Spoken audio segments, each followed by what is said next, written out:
Teka. Bakit daw? Teka. Kailan kaya? Teka. Ito na si Señor Ray Pacheco sa programang Teka.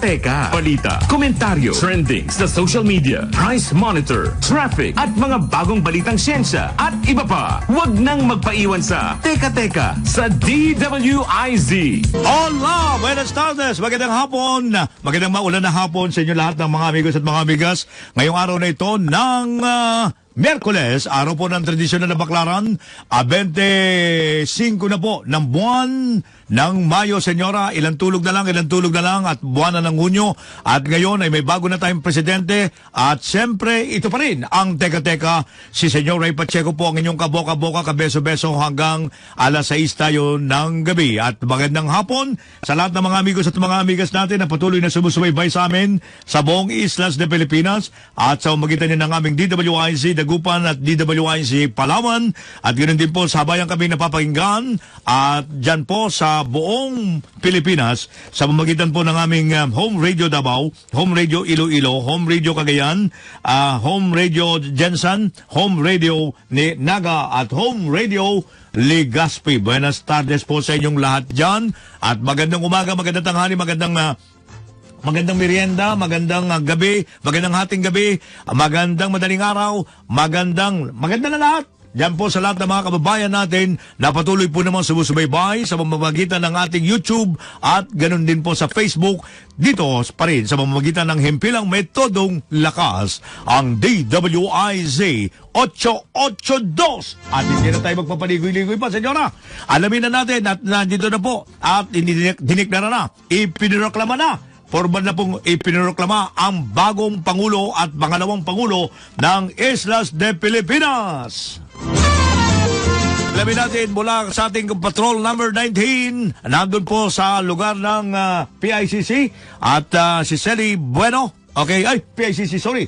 Nandun nga pala sa kababang kapulungan ng Kongreso, ha? Tingnan nga natin si Sally Bueno, Patrol 19. Sally, buenas tardes. DWIZ Patrol Report. Bye, Sally. Okay, buenas tardes, Señor. Buenas ba? Buenas? Buenas na? Buenas. Buenas Sa na. pamilya Marcos at Duterte dahil itong mga nanalo nga sa Ang aga, no? na. Ang aga. Oo, ang bilis. Mabilis na tapos yung... alam mo, breaking the record yan, ha? Sa kasaysayan ng Pilipinas, ha? Imagine, nagsimula kahapon, tapos ngayon, at wala pa ang mga 3 o'clock natapos na, di ba, yung kanilang canvassing of votes. Kasi naman, wala nang mga reklamo, abogado. wala nang mga nag-object. Nakita na natin itong si First Lady Imelda Marcos. Gusto siguro ma-witness yung official proclamation sa kanyang anak na nanalo nga dito sa pagkapangulo. Anyway, sinabi nitong si Senator Amy Marcos na tanda daw ng pagbabalik o restoration ng tiwala at kumpiyansa ng sambayan ng Pilipino sa pamilya Marcos ang napakalaking boto na nakuha sa nakalipan sa presidential election ni President-elect Bongbong Marcos Jr. Ito ni Senator Marcos makaraang magpasalamat sa majority vote na nakuha ng kapatid sa katatapos sa canvassing sa Kamara kung saan ay mahigit 31 million votes ang nakuha nito. Ayon kay Marcos, sinasabing extraordinary at remarkable ang tagumpay na tinamo ng kanyang kapatid. Extraordinary at remarkable. Ibig sabihin, ang bibigat na mga adjectives siyang ginamit na yan, ha? Remarkable, extraordinary. Ibig sabihin, kahanga-hanga at naiiba. Oo, kasi imagine, 31 million plus against 15 million plus dun sa pumapangalawa. So, ang laki ng lamang. At sinabi pa ni Senator Amy Marcos na second chance ito ng kanyang kapatid dahil matatanda ang natalo ito sa vice presidential race noong 2016. Ayon sa senadora, hindi na ganun kahalaga para sa kanila yung pagbabalik sa Malacanang dahil galing na sila doon. Ang mas mahalagaan niya ay ang kanilang pangalan na naging controversial daw kung saan naging napakahirap daw para sa kanila na dalhin yung mga pagkondina at mga pananira. Totoo naman. Totoo yun. Napakasakit yun, ha? Napakasakit yun nangyari. Kumbaga sa yung pangyayaring sila ay pinatalsik sa Malacanang nung panahon na yun, para bang parang bawi, malaking bawi ito na para bang pinakita nila na may mali nung una. May mali nung una. Oo. At saka imagine, napatalsik na kayo after na ang dami pang mga samot-saring kaso laban sa kanila. Ayun. Anyway, kaya ngayon daw mauupo na Pangulo ang kanyang kapatid. Sinabi ni Senator Amy Marcos na mabibigyang linaw na din sa wakas ang legacy o mga nagawa ng kanyang ama na si dating Pangulong Ferdinand Marcos. Gihit ni Senator Amy, nagsalita na ang taong bayan kung saan nais nila ng mas malakas daw na leadership at pagkakataon nito para ipakita daw ng kanyang kapatid kung ano pa ang magagawa nila para sa bansa at sa sambayan ng Pilipino. So yun ang kanya naging closing kanina. Ito daw ay sign ng restoration ng faith and confidence ng sambayan ng Pilipino sa pamilya Marcos matapos nga yung 36 na taon. Alam mo, papansinin natin yung sinasabi mong salitang legacy. Natatandaan mo yung yung tinatawag na nuclear power? Na nuclear power plant? Hindi, nuclear power. Di ba, inano nga, ito ngayon ay tinuloy ng Pangulo? Okay. Pero alam mo naman ng nuclear, sa Bataan, nuclear plant, di ba? Ano ang ginawa dyan nung panahon na yan? Yun ay tutuloy na sana noon at hindi na sana tayo nakakaranas ng ganito. Pero pagkatalsik sa kanila, pati lahat ng mga ginawa ng dating niyang ama, ayun, winasak. Binasura nila lahat. Ngayon, eto na. Babalikan nila ngayon yung mga dating sinimulan ng kanyang ama. Yung nuclear power na yan, mukhang sisimulan at itutuloy na ngayon at last, after so many years, na nakaranas tayo ng puro bungang problema muna ang Islas de Pilipinas. Tungkol sa patay kuryente tayo, patay sindi, para tayo para tayo dun sa ano ba yung patay sindi? Iba yata yun madalas na yata puntahan yung patay. Nagkamali lang ako ng salita. Yung mga power interruption. Power interruption pala, hindi patay sindi. Mali. Correction. Madalas ka siguro doon. Hindi.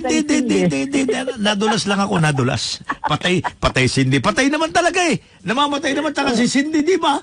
Ikaw naman, Anyway, nakikita na natin sa plenary session, dating First Lady Imelda Marcos, at ang Malakas pa? Naka-wheelchair. Naka-wheelchair siya. Okay. Ilang taon na? Naku, 90-something na yan. Alam ko na 90 na yata. 90-something? Pero still alive and kicking at saka nakikita mo very... Glamurosa pa rin.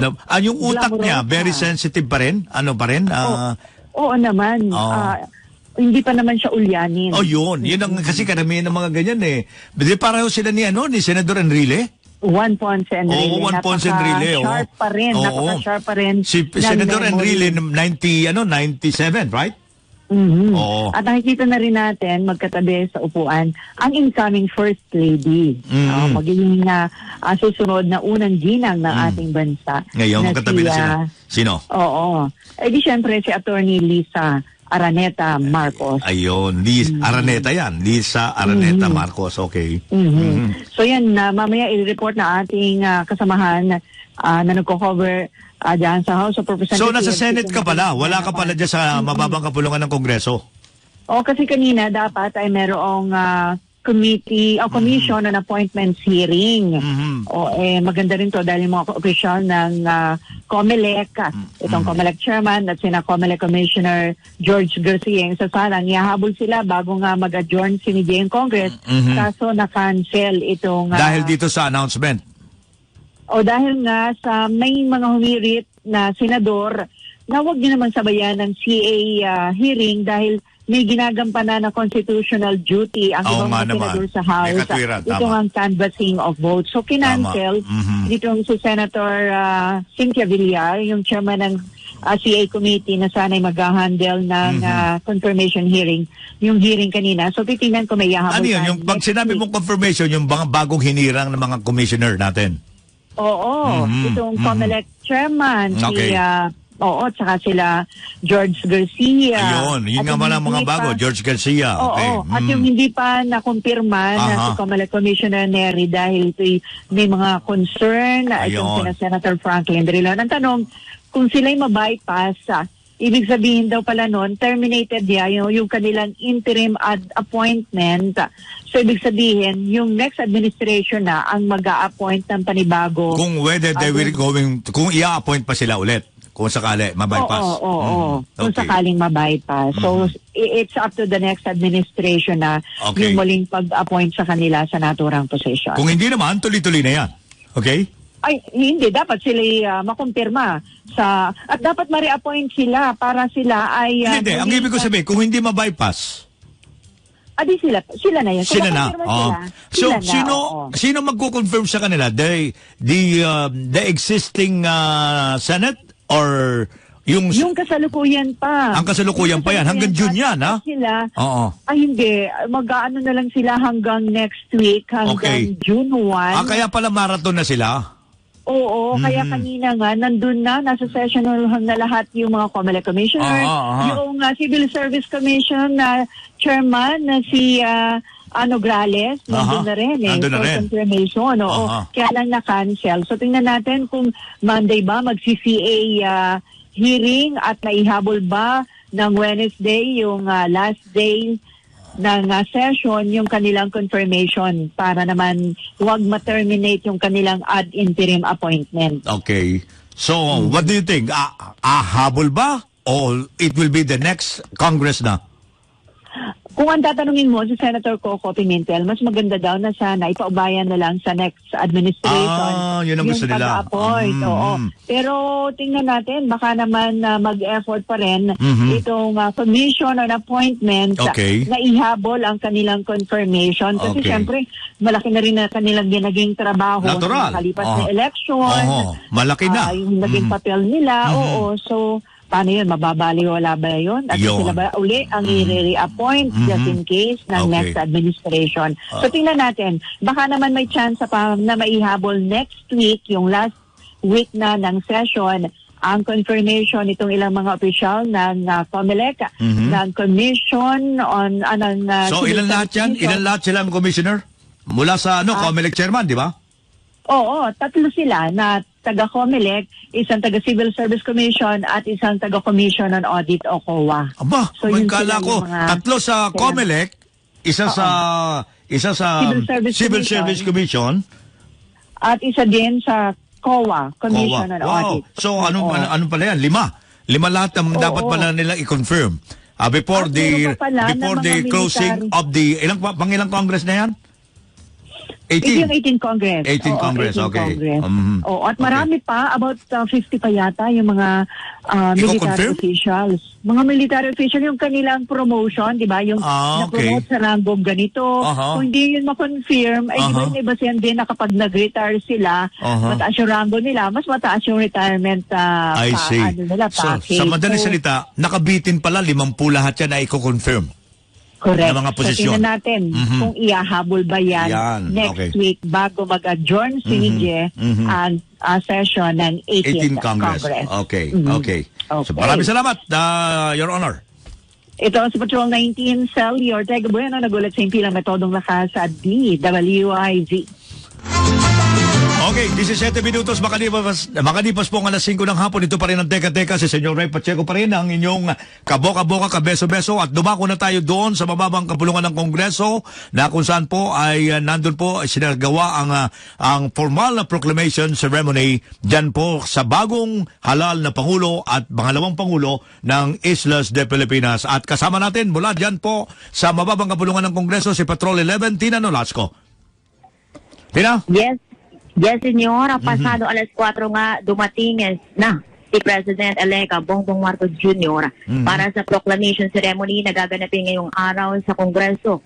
Kasunod iyan ng pagdating kanina ni Vice President-elect Sara Duterte Carpio kasama ni BBM ngayon dito sa batasan ang kanyang asawang si Liza at ang kanyang ina na si dating First Lady Imelda Marcos. Kanina nga, sinalubong ng isang mahigpit na yakap ni VP-elect Sara ang kanyang katandem na si President-elect Bongbong Marcos Jr.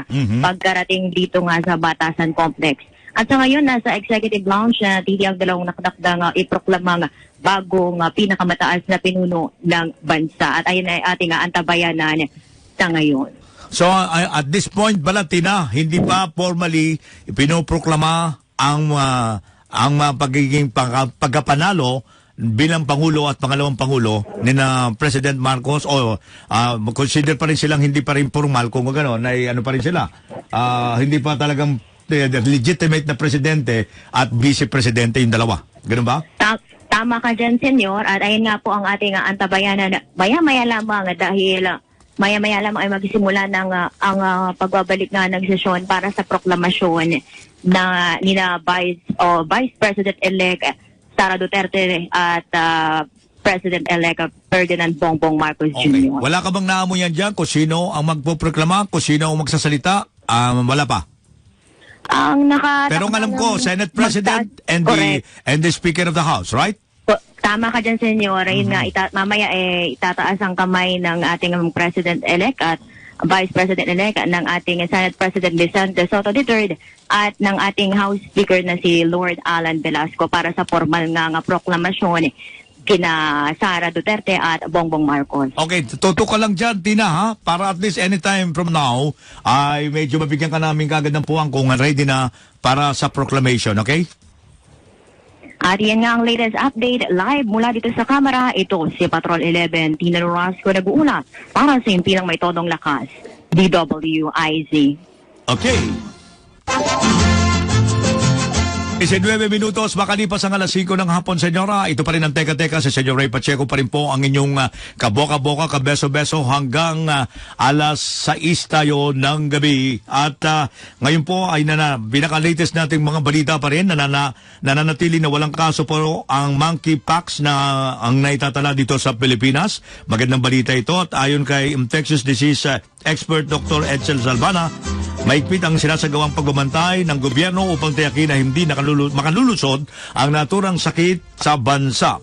At dagdag pa ni Salvana, maliban sa active surveillance, ay pinayo nito ang pagsusot ng face mask na isang mabisang paraan pa rin para makaiwas tayo dito sa monkeypox. At inalis naman ng eksperto ang pangamba ukol sa nasabing sakit na hindi naman magiging katulad ng COVID-19 noong nagsimula 2 taon nang nakalilipas ay sadyang walang impormasyon at nangangapa pa rin ang ilang mga eksperto natin. At marami niya ang nakakaalam na sa monkeypox pero meron ng mga available na gamot para dito. Ito sinusuri na ng kumpanyang Moderna sa pre-clinical clinical trials ang potential vaccines laban po sa monkeypox virus. At sinabi po ng World Health Organization nitong Martes na nasa 131 ang kumpirmadong kaso ng nasabing virus at 106 pang suspected cases mula nang mai-report ito noong Mayo 7. Sa ngayon, wala pang inilalabas na detalye ang Moderna kaugnay sa monkeypox vaccines na ito. Okay, nasa linya po natin ngayon si Engineer Michael Kapati, ang ating pong OIC General Manager ng MRT3 sapagkat alam niyo naman magandang balita na pinalawig po ng Department of Transportation ang libreng sakay sa Metro Rail Transit Line o MRT3. Magandang hapon, buenas tardes, Engineer Kapati. Magandang hapon po. Welcome dito po sa Teka-Teka. Si Señor Pacheco po ang inyong kaboka-boka. Engineer? Ay, good afternoon po, Señor Pacheco. Napakaganda po yung balita na binigay nyo sa amin na pinalawig pa at marami pong matutulungan ng mga mananakay natin, lalo-lalo na po ngayon tayo ay bumabawi po yung mga manggagawa natin, di ba?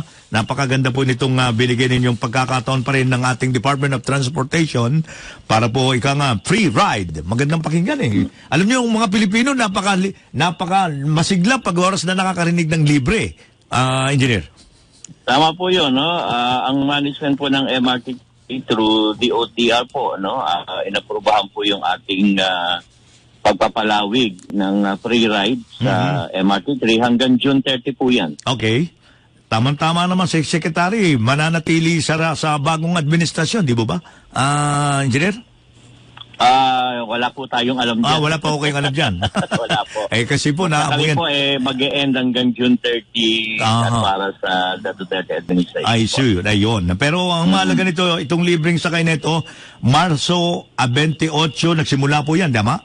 Hanggang April 30. at pinalawig niyo po hanggang May 30 at ngayon na naman mula sa May 30 hanggang kailan ho ulit ito?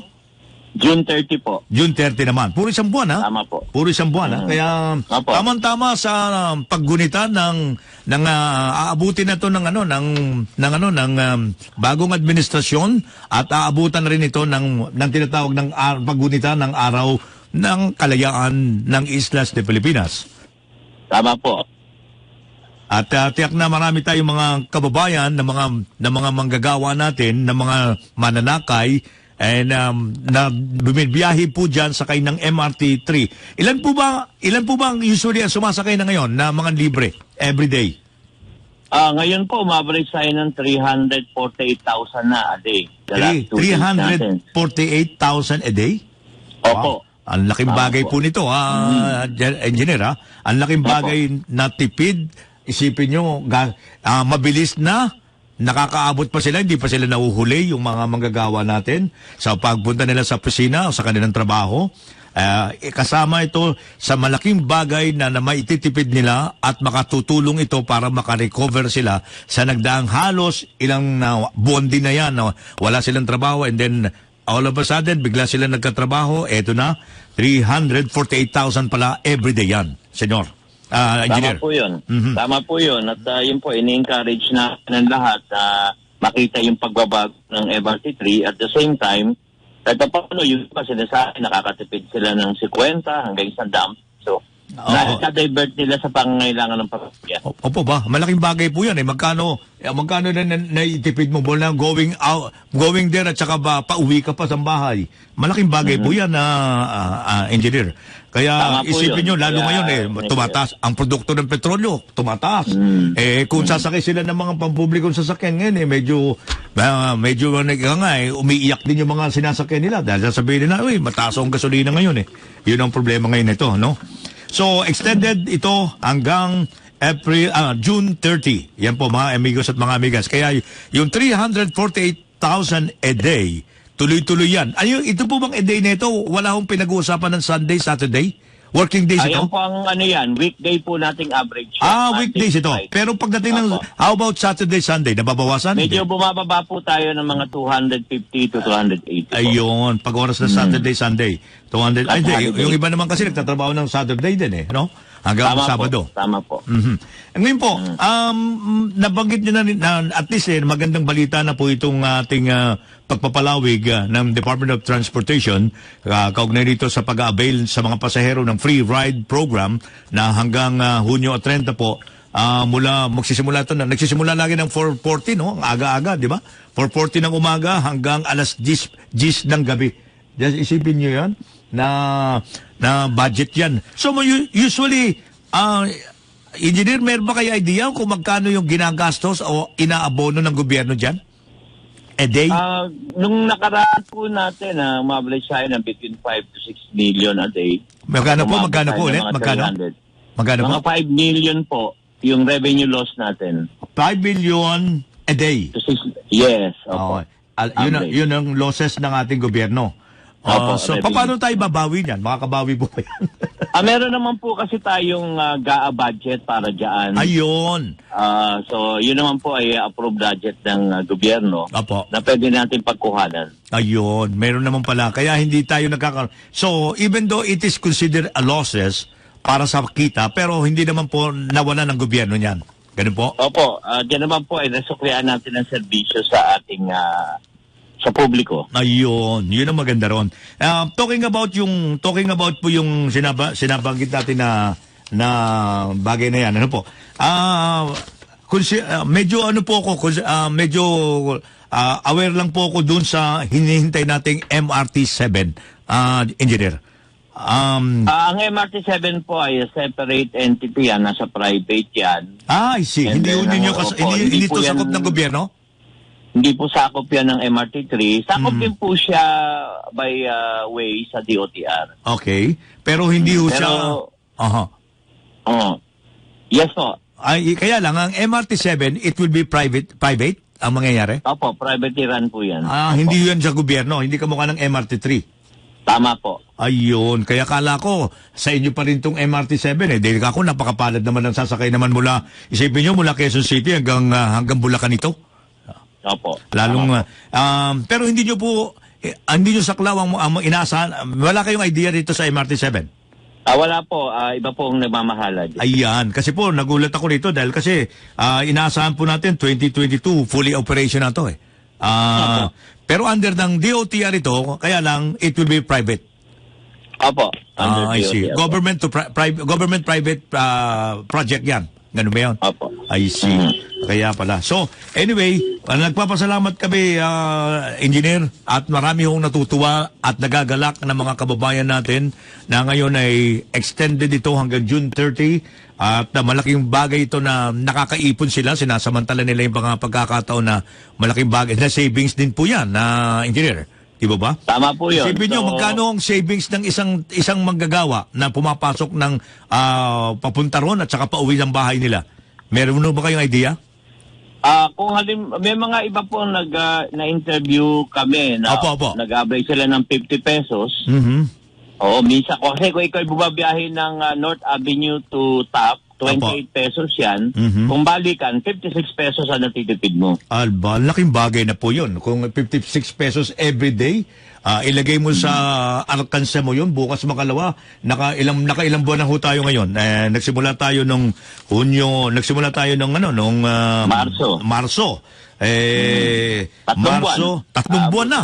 Nakatatlong buwan na. Kung ilagay mo sa alkansya mo yung 56 pesos o kaya everyday, di ba? Ang laking bagay na po yan. Ang laking savings po yan, Engineer Kapati, sa nakikita namin. Na ibahagi yung tulong at talagang ayuda. Masasabi natin malaking ayuda ito na naibahagi ng DOTR sa ating mga mananakay, partikular na ang ating mga manggagawa. Maraming salamat muli, Engineer Kapati, sa inyong pagbibigay daan sa amin dito sa palatuntunang Teka. Si Señor Pacheco po ang nagsasabing marami pong salamat sa inyo.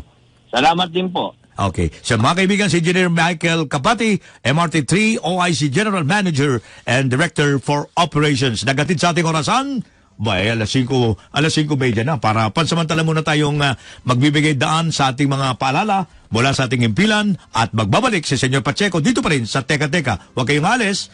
Dito pa rin sa may todong lakas, DWIZ 882. Philippine Standard Time, 31 minutos, makalipas ang alas 5 ng hapon. Teka, si Señor Pacheco na! Okay, balik tayo sa ikalawa tulimbagi ng ating palatuntunan. Teka, si Señor Ray Pacheco na po ang inyong kaboka-boka at kabeso-beso.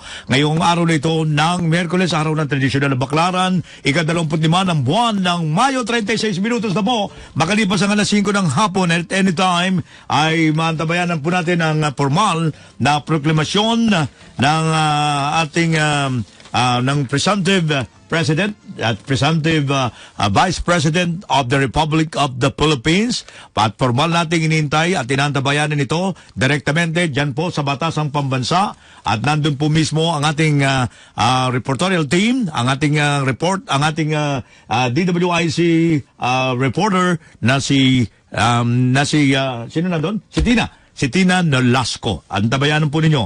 At habang binabati muna natin yung lahat ng mga amigos at mga amigas natin, Oya Martin, hello, Senyor. Angelo Redaha, from Malolos, Bulacan. Andrea Jong, hello, Senyor. At Rino Rivera, good afternoon, Senyor Ray. Elizabeth Milag Salvador, mother of Brian Salvador, of JP Rizal, Cubao, Quezon City. Magandang hapon po, Mrs. Salvador. Ayan. At sino pa? Dagdag, dali na.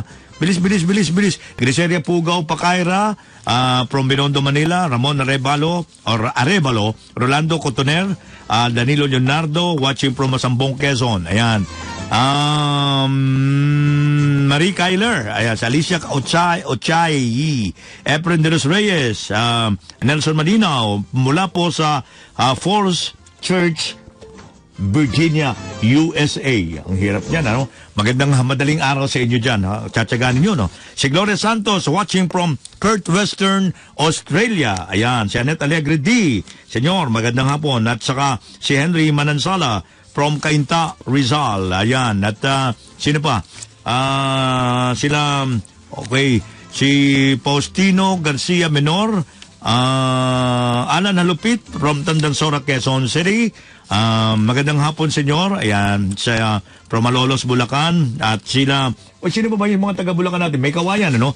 Yung mga taga May Kawayan natin, maraming salamat. Si watching from Santo Niño, May Kawayan. Sino to? Si Jerry Villar Esguera. Ayan. At magandang hapon din sa mga taga May Kawayan, lalo na yung taga Malhakan, sila Jimmy at Edith de la Cruz, at ganoon din sila Satur at Baby Mercado at si Mami Rose. Ayan. At siyempre si Marie Kyler sa lugar po ng Hong Kong, Henry Olikino. Hello, Senyor. At siyempre, wala na. Lahat binati na natin. Yung mga Caspillo family, dyan po naman sa Perth, Western Australia, na listener natin. Si Carlos C. mula po sa Taiwan. Ayan, maraming salamat, ha. Si Joe Bungkayaw. Good afternoon, Senyor, from Stockholm, Sweden. Ayan, inabol na natin yung iba. Yung taga South Korea. Nakalimutan ko na anong pangalan na sa South Korea. Ayun, si Jonel Beltran mula po sa Angyong Sayo. Ayan, sa Korea. Maraming salamat, ha. Salamat po sa lahat ng patuloy na nakatutok sa amin mula sa iba't ibang panig ng daigdig ng mga kababayan natin at ganoon din po sa buong islas ng Pilipinas. 39 minutos na po makalipas ang alas 5 ng hapon. Kami po ay kasabayang napapanood po via test broadcast sa Digital Free TV Channel 23. At siyempre, gaya po na nabanggit namin sa inyo sa lahat po ng mga home radio namin sa Iloilo, ganoon din po sa Cagayan de Oro, Dagupan, Jensan, Naga, Legazpi, Davao, at ganoon din po sa lugar ng Palawan. Ayan, at 40 minutos na po makalipas ang alas 5 ng hapon habang inaantabayanan natin ang formal na announcement ngayon o pagpoproklama sa itinanghal na bagong Pangulo ng Islas de Pilipinas, at yan po ay inaantabayanan natin. At makakasama natin dyan si Tina Nolasco, ang ating pong reporter na nakatalaga po dyan para po ibigay sa atin ang mga kaganapan dyan sa batasang pambansa. Habang sa ngayon po, alam natin na mabilis ang bilangan. Napakabilis po ng bilangan. At nagsimula lang po, nagbalik sila ng sesyon nung kailan lang yan? Nung 23. 23 lang po sila nagbalik. Ngayon po, 25 na. Ganun kabilis, ha? Halos matapos po yung higit 3 buwang election campaign period at 2 linggo makalipas yung halalan nitong Mayo 9. At yung pong mga canvassing at bilangan ng boto sa pagkapangulo at vice presidente ay halos ilang araw lang tinagal, ha? At yung pong mga certificate of canvass at election returns ay mabilis din po nayanda. Pero hindi naman, natulog naman sila. Hindi naman necessary na walang tulugan. Hindi naman pagmamadali yun. Pero mabilis po kasi talaga ang proseso at very transparent naman. At ito po ang tiniyak sa publiko, naging very transparent ang ginawang canvassing dito po sa Batasang Pambansa. Ayan, nandun na po si Patrol 11, si Tina Nolasco. Tingnan natin ang sitwasyon at kaganapan ngayon dyan sa Batasang Pambansa. Kaugnay sa formal na proklamasyon ngayon ng bagong halal na Pangulo at pangalawang Pangulo ng Islas de Pilipinas. Patrol 11, Tina, go ahead. Tina. Go ahead, Tina. Senyor, kasalukuyan nga yung pinagtitibay ang resolusyon ng parehong kapulungan kung saan ito nga, panoorin natin ang kasalukuyang nagaganap ngayon na papatibay ng resolusyon para sa proklamasyon nga ni Sara Duterte at Bongbong Marcos Jr. The President and Vice President of the Philippines. Thank you, Majority Leader. Thank you very much, Mr. President. May be recognized to sponsor the said measure. Majority Leader is recognized as chair of the joint panel. Mr. President, Mr. Speaker, distinguished colleagues in the Senate, the House of Representatives, ladies and gentlemen, what we have witnessed in the last national and local elections, for me, was one of the most credible, orderly, and peaceful in our elections history. Don't just take it from me. as this is reflected in the assessments of different media outfits, election watchdogs, and civil society organizations, including the Parish Pastoral Council for Responsible Voting. Just more than 2 weeks after the May 9, 2022 elections, we are about to proclaim the duly elected President and Vice President of the Republic. Quite fast indeed. The result of this election is historical in several ways.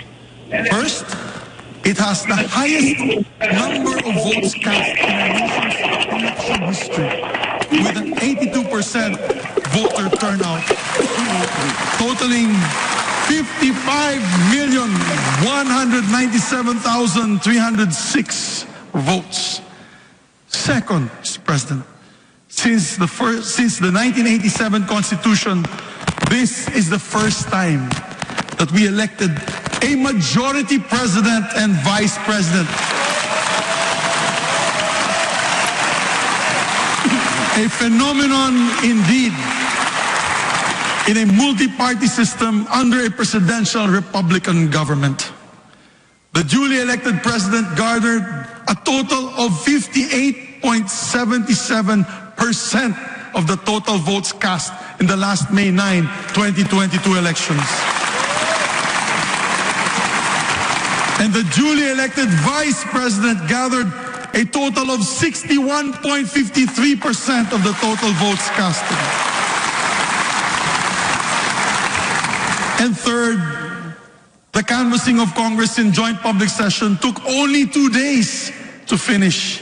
And I would like to take note that this canvassing is the fastest in our nation's history of elections. Another milestone for Philippine Congress.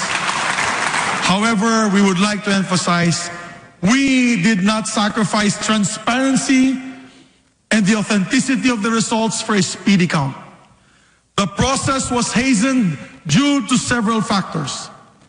Early on in the canvassing of the Joint Committee, we appreciated the manifestation of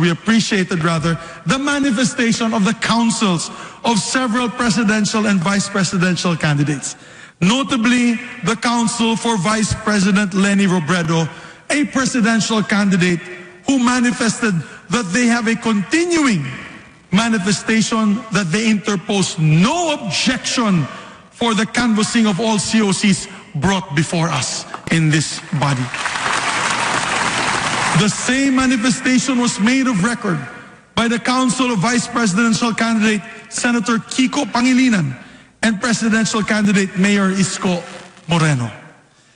That, ladies and gentlemen, was a magnificent show of statesmanship on their part, and we sincerely thank them for that. It shows the importance of uniting as a people and healing the emotional wounds brought about by this very emotionally charged election. The Joint Committee consensuously examined the certificates of canvass, both the manually transmitted and the printed copy of the electronically transmitted COCs, and painstakingly determined their authenticity and due execution, as required by law and by our rules. The canvassing went on smoothly, except for some instances when the manually prepared certificates of canvass were not found in the ballot boxes submitted to us or submitted to the Senate President by several provincial election supervisors and city election officers. Thus, under our rules, we summoned the concerned provincial election supervisors and city election officers to explain the non-inclusion of the COCs in their submission to the Senate President and asked them to locate the COCs and bring them henceforth to Congress. I have in many times in public expressed my frustration for such failure during the proceedings of the Joint Committee. Mr. President, Mr. Speaker, in this juncture, I would like to urge the Commission on Elections to take remedial steps to ensure that these glaring mistakes would not happen again, hopefully in 2028. For the record, the Joint Committee did not want to sacrifice the accuracy and the count, nor disenfranchise any province nor LGU from this historic process. That is why we even waited for the results of the special elections of Lanao del Sur and several overseas absentee voting areas to complete the canvass of votes. Another factor which truly helped make the canvassing of votes so efficient, Mr. Speaker, Mr. President, was the masterful handling of my co-chair, the Honorable House Majority Leader Martin Romualdez.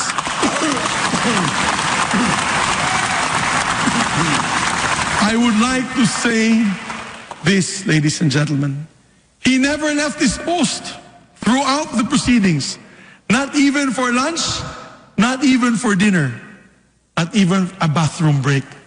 He truly leads Congress by example, and I salute you, sir. I would like to also take this opportunity to thank the hardworking members of this joint committee, my colleagues from the Senate, Senator Nancy Binay, Senator Franklin M. Drilon, Senator Amy Marcos, Senator Ralph Recto, Senator Grace Poe, Senator Pia Cayetano, and our alternate members, Senator Lito Lapid, Senator Risa Ontiveros, Senator Coco Pimentel, Senator Ronald Bato de la Rosa, and our colleagues as well from the House of Representatives, Congressman Jesus Crispin Remulla, Representative Abraham Tolentino, Representative Christine Singson Mihan, Representative Sharon Garin, Representative Manuel Manix Dalipe, Representative Juliet Ferrer, and alternate members, Representative Juan Pablo Bondoc, Representative Johnny Pimentel, Representative Alfredo Garbin, and Representative Stella Kimbo. With that, Mr. President, Mr. Speaker, it is my distinctive honor and privilege to sponsor the report of the Joint Committee of the Canvass of Votes for presidential and vice presidential candidates in this historic May 9, 2022 national and local elections. The Joint Committee, Your Honors, canvassed a total of 171 COCs from provinces, highly urbanized cities, local absentee voting, overseas absentee voting, and found all of them to be authentic and duly executed. The results, Your Honor, of the canvass shows that Ferdinand Bongbong Romualdez Marcos Jr. obtained the highest number of votes for the position of president, garnering a total of 31,629,783 votes.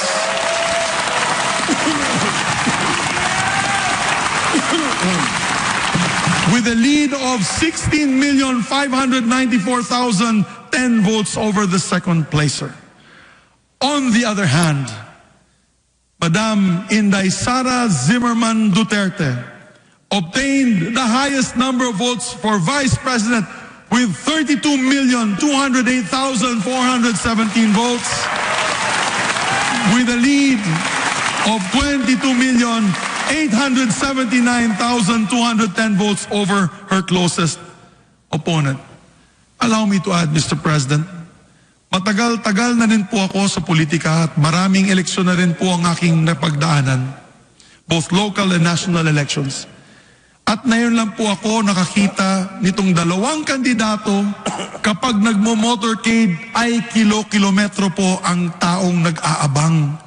Sa kainitan ng araw at hindi alintana ang init.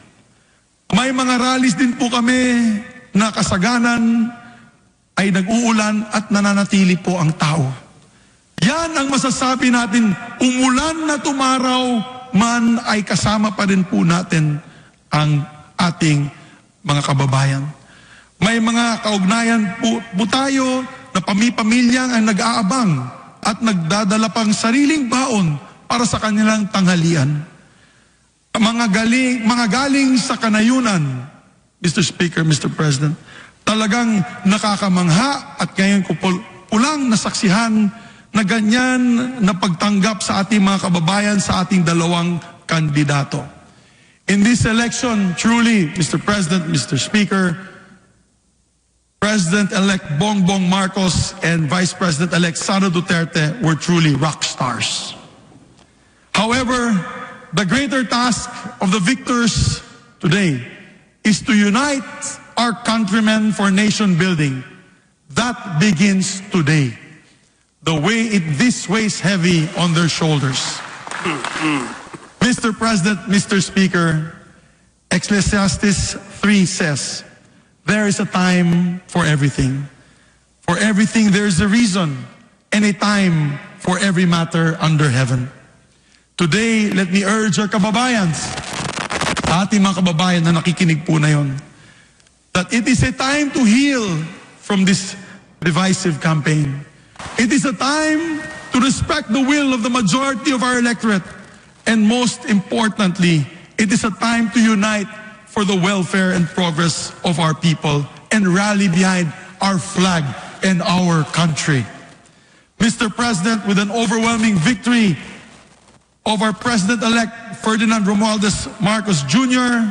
and Vice President Inday Sara Duterte, I am convinced that the Filipino electorate heeded the clarion call to unite for progress and to get out of the suffering caused by the COVID-19 pandemic. It is a resounding affirmation of the Filipinos' desire to move forward and jumpstart our economy. And finally, today is a triumph of our democracy. Mabuhay ang ating demokrasya. Maraming salamat po.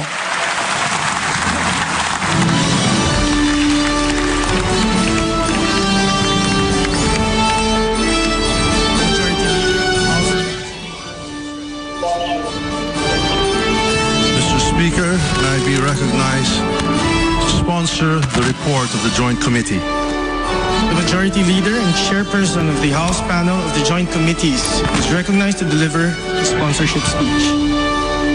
Mr. Senate President, Mr. Speaker, distinguished colleagues, guests, ladies and gentlemen, the joint public session of Congress to canvass the votes for the duly elected President and Vice President in the elections of May 9, 2022, is honored and privileged to submit its report to the honorable members of the Senate and the House of Representatives in joint public session. Pursuant to the constitutional mandate of Congress and the instruction of the joint session of Congress, the Joint Committee convened on May 24, 2022 to canvass and tally the votes for the President and the Vice President. After just a day of canvassing, the task had been completed and we were set to proclaim the duly elected President and Vice President of the Republic of the Philippines. The proceedings of the 2022 joint public session has been the fastest canvassing of the presidential and vice president elections results in the country since it adopted the automated election system. Foremost, due recognition must be given to the members of the Joint Committee who work round the clock to canvass the votes in order to proclaim the winners in the soonest possible time without sacrificing accuracy and fairness. The Senate panel headed by the Senate Majority Leader Juan Miguel Migs F. Zubiri, Senator Maria Lourdes Nancy S. Binay, Senator Franklin M. Drilon, Senator Amy R. Marcos, Senator Grace L. Poe, Senator Ralph G. Recto, Senator Pia S. Cayetano as members, and Senator Manuel Lito M. Lapid, Senator Risa Ontiveros, Senator Aquilino Coco III, Senator Ronaldo Bato de la Rosa as alternate members. Likewise, we also take note of the diligence of the members of the House panel. Representative Jesus Crispin C. Remulla, Representative Abraham Bambol N. Tolentino, Representative Christine Singson Mihan, Representative Sharon S. Garin, Representative Manuel Jose Manix Dalipe, Representative Juliet Marie de Leon Ferrer as members, and Representatives Juan Pablo Rimpi P. Bondoc, Representative Johnny T. Pimentel, Representative Alfredo Jr. A. Garbin, and Representative Stella Luz A. Kimbo as alternate members. Credit must also be given to the officers and staff of the Commission on Elections who were able to immediately respond to the directives of the Joint Committee to explain the missing physically delivered COCs. The concerned Provincial Board of Canvassers, through their provincial election supervisors, were able to explain before the Joint Committee through virtual communication the whereabouts of the COCs. The chairpersons proceeded with the canvassing of the electronically transmitted COCs and required provincial election supervisors to submit the actual original copies of the COCs. We also commend the members of the Secretariat and the Joint Committee, both from the Senate and the House of Representatives, for their support and assistance, and the members of the media who were with us throughout the proceedings. We also express our gratitude and appreciation to the councils of the candidates who have manifested their graciousness of their respective candidates in recognizing the integrity of this election. Indeed, the healing of the country has begun, and we urge everyone to unite as a nation. Finally, credit is due to the more than 55 million Filipinos out of more than 66 million registered voters who, amidst the threat of the COVID-19, braved the long queues to exercise their right of suffrage, resulting in a record-breaking 83.11% voter turnout. Indeed, our democracy is alive and vibrant. The ever-growing political interest shown by our electorate is symbolic of the people's clamor for change, prosperity, and progress. The Joint Committee canvassed a total of 171 COCs. 132 COCs were electronically transmitted to the consolidated canvassing system by the Board of Canvassers of the provinces, cities, and overseas absentee voting countries. 39 COCs were physically delivered to the Senate of the Philippines from the Special Board of Canvassers for overseas absentee voting, local absentee voting, and detainee voting. With all the 171 COCs tallied, Senator Ferdinand Bongbong Romualdez Marcos Jr. and Davao City Mayor Sara Zimmerman Duterte obtained the highest number of votes among the candidates for President and Vice President, respectively. Senate Marcos Jr. received 31,629,783 votes, or a lead of more than 60,593,010 votes over his nearest rival, Vice President Maria Leonor Robredo. For the Vice Presidency, Mayor Sara Duterte received 32,208,417 votes and had a margin of over 22,879,210 votes over her closest rival, Senator Francis Nepomuceno Pangilinan. The 2022 electoral campaign period has been polarizing, with the country reeling from the impact of a global pandemic and other major calamities and disasters. It was evident that the nation was divided as to what direction to take in order to move forward. But the majority has spoken. It is high time that we listen to their voice and uphold the outcome of our democratic process. Let us heal the wounds of the political division, brace ourselves for the challenges ahead, and move forward as a strong and united Philippines. Let us be prepared to work harder for the nation and give our full support to the new leadership. At the end of the day, we are all Filipinos, and we want nothing than to see our beloved nation chart its own course and ultimately triumph. On this note, I urge the members of the Senate and the House of Representatives in this joint public session to approve the report of the Joint Committee embodying the resolution of both houses proclaiming Honorable Ferdinand Bongbong Romualdez Marcos Jr. as President, and Honorable Sara Zimmerman as Vice President of the Republic of the Philippines. Maraming salamat. Mabuhay ang Pilipinas at ang buong sambayan ng Pilipino.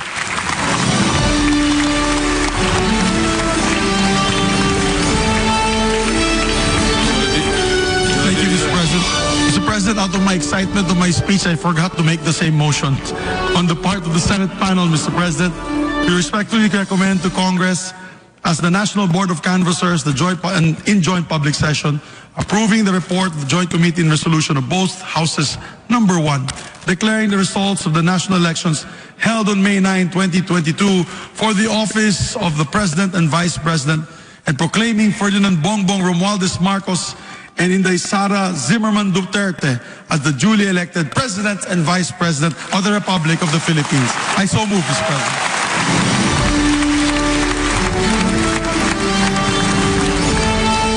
Majority Leader, we would like to entertain a formal motion for the adoption of the resolution. Yes. Mr. President, we're now ready to proceed to vote for the adoption of the report and the accompanying resolution. On the part of the Senate, I move for the approval of the report of the Joint Committee and the adoption of the accompanying resolutions of both houses. Number 1. Distinguished members of the Senate, there is a motion by the Majority Leader to approve the report of the Joint Committee and to adopt the accompanying resolution of both houses. Number 1. As many as are in favor of the motion, please say aye. Aye. As many as are against, please say nay. The ayes have it. On the part of the Senate, the report of the Joint Committee is approved and the resolution of both houses of number 1 is adopted. The Majority Leader of the House of Representatives is recognized. Mr. Speaker, we now proceed to vote for the adoption of the report and the accompanying resolution. On the part of the House of Representatives, I move for the approval of the report of the Joint Committee and the adoption of the accompanying resolution of both houses. Number 1. Distinguished members of the House of Representatives, there is a motion by the Majority Leader to approve the report of the Joint Committee and to adopt the accompanying resolution of both houses. Number 1. As many as are in favor of the motion, please say aye. Aye. As many as are against, please say nay. The ayes have it. On the part of the House of Representatives, the report of the Joint Committee is approved and resolution of both houses, number 1, is adopted.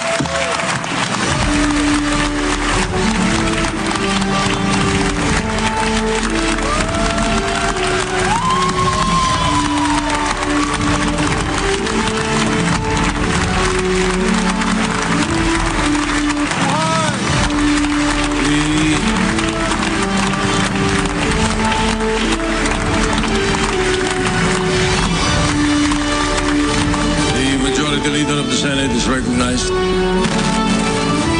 Thank you very much, Mr. President. On the part of the Senate, pursuant to the adopted resolution of both houses, number 1, I have the honor to move for the proclamation of the duly elected President of the Republic of the Philippines and the duly elected Vice President of the Republic of the Philippines. It was in a blank. It was blank, Mr. President. I wanted to make sure that one was not ahead of the other. So I was worried about that blank. I have it. Thank you, Mr. President. Is there any objection? The chair hears none. On the part of the Senate, I proclaim Ferdinand Romualdez Marcos Jr. as the duly elected President of the Republic of the Philippines. And Sara Zimmerman Duterte as the duly elected Vice President of the Republic of the Philippines.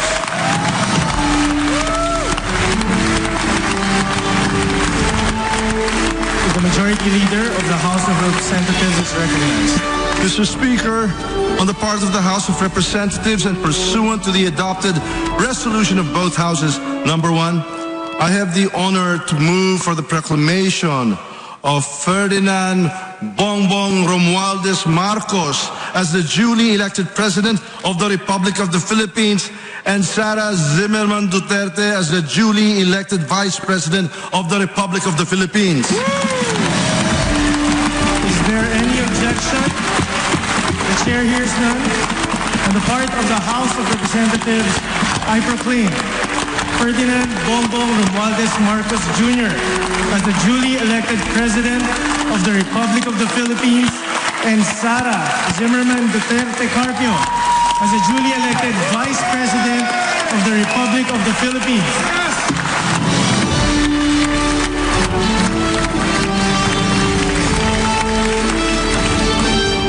We shall now proceed to the approval of the journal of the joint public session, and for this purpose, the Senate Majority Leader is recognized. Thank you very much, Mr. President. On the part of the Senate, I move that the Honorable Senate President be authorized to approve the journal of the joint public session and that such approval shall be considered as the action of the Senate of the Philippines.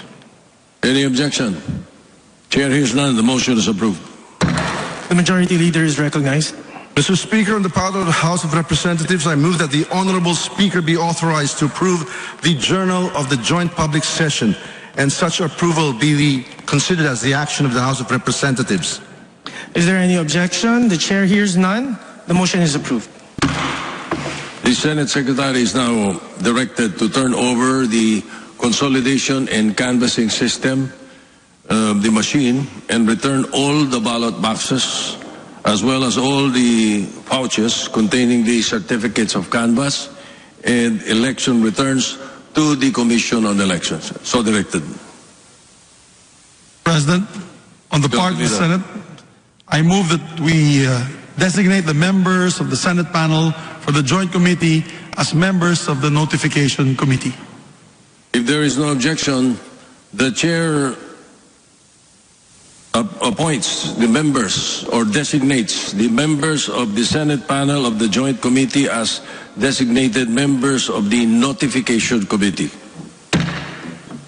Mr. Speaker, on the part of the House of Representatives, I move to designate the members of the House panel of the Joint Committee as members of the Notification Committee. Is there any objection? The chair hears none. The motion is approved. The members of the House panel of the Joint Committee are designated as members of the Notification Committee. Mr. President? Yes, go ahead, Majority Leader. On the part of the Senate, I move to suspend the joint public session to notify the duly elected President and Vice President of the proclamation and invite them to the rostrum. Is there no objection? Chair hears none.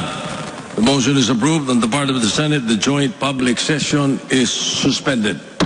Mr. Speaker, on the part of the House of Representatives, I move to suspend the joint public session to notify the duly elected President and Vice President of their proclamation and invite them to the rostrum. Is there any objection? There being none, the motion is approved. On the part of the House of Representatives, the joint public session is suspended. Okay, Tina? Tina? Yes, Senyor. Okay, Formal sis, namang i-pre Teka muna, no? Ano mo na yan?